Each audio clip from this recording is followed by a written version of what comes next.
There's 14 randomized controlled trials relating to mask efficacy and respiratory viruses. 6 of them were conducted prior to 2010. The other 6 took place before 2020. And there were 2, lamentably only 2, which is very bizarre, but there were 2 conducted during the corona panic itself. I'm sure all you follow the science people will know all about the randomized controlled trials, and no doubt you have your favourite one. My favourite is an Australian-Vietnam study from 2015 entitled A Cluster Randomised Trial of Cloth Masks Compared with Medical Masks in Healthcare Workers.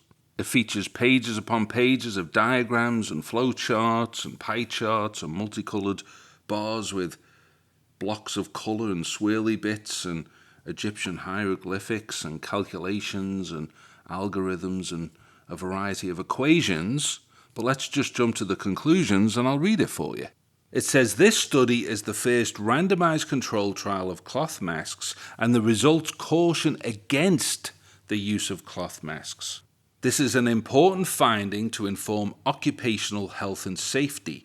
Moisture retention, reuse of cloth masks, and poor filtration may result in increased risk of infection. Let me say that again. Increased, not decreased, increased risk of infection.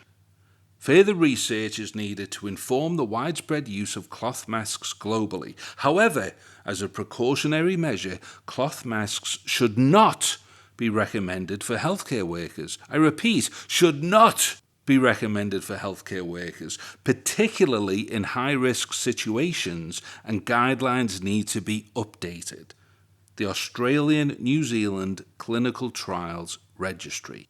And for those of you who follow the science junkies, I'm sure you're going to want the trial registration number. That is, if you haven't already memorized it off by heart, because I know how much you follow the science with such a religious devotion and dedication, you probably already know this. But for those who don't, here it is. ACTRN 1261000887077. And if you can't memorize that, I suggest you get it tattooed on the inside of your forearm, just in case you forget to follow the science.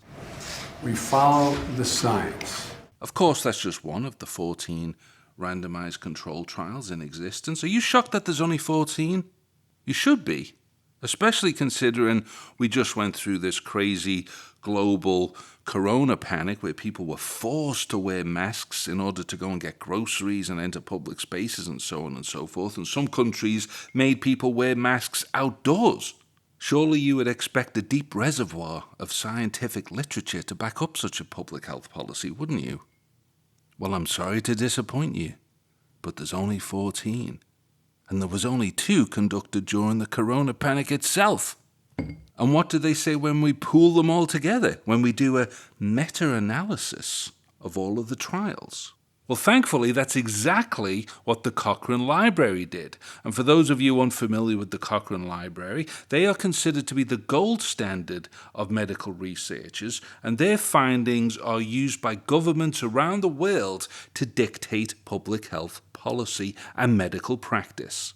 In January of 2023, they published a systematic review entitled Physical Interventions to Interrupt or Reduce the Spread of Respiratory Viruses.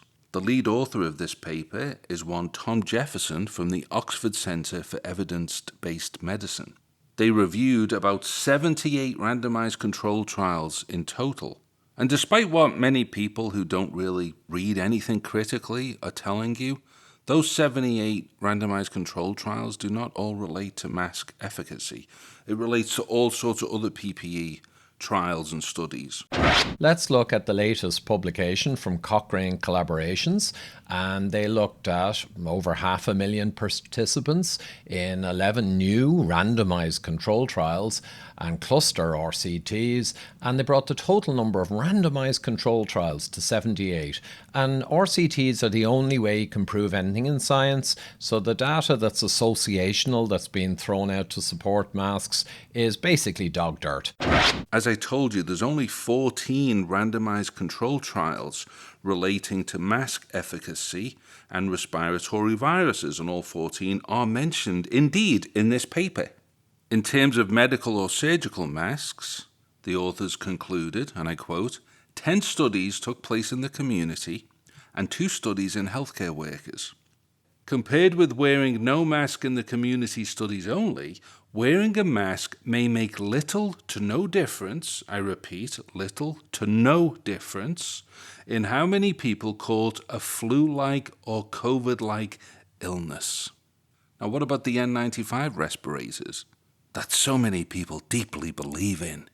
You know, because they follow the science. We follow the science. What does the science say?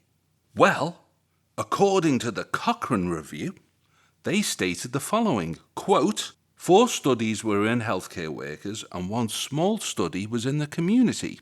Compared with wearing medical or surgical masks, wearing N95 P2 respirators probably makes little to no difference, there's that phrase again, little to no difference, in how many people have confirmed flu, and may make little to no difference in how many people catch a flu-like illness or a respiratory illness. Unwanted effects were not well reported. Discomfort was mentioned. Also not mentioned is that you look like a right twat wearing one of those things. Let's not forget that.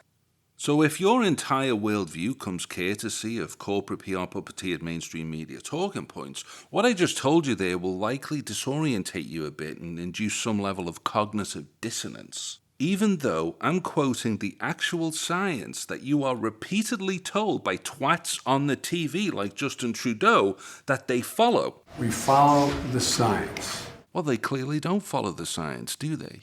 Or else they certainly wouldn't have made masks mandatory, considering there is no evidence to support their efficacy. So if they try to bring mandates back for masks, and I think they're going to try, right? It feels like they're doing it in some settings already.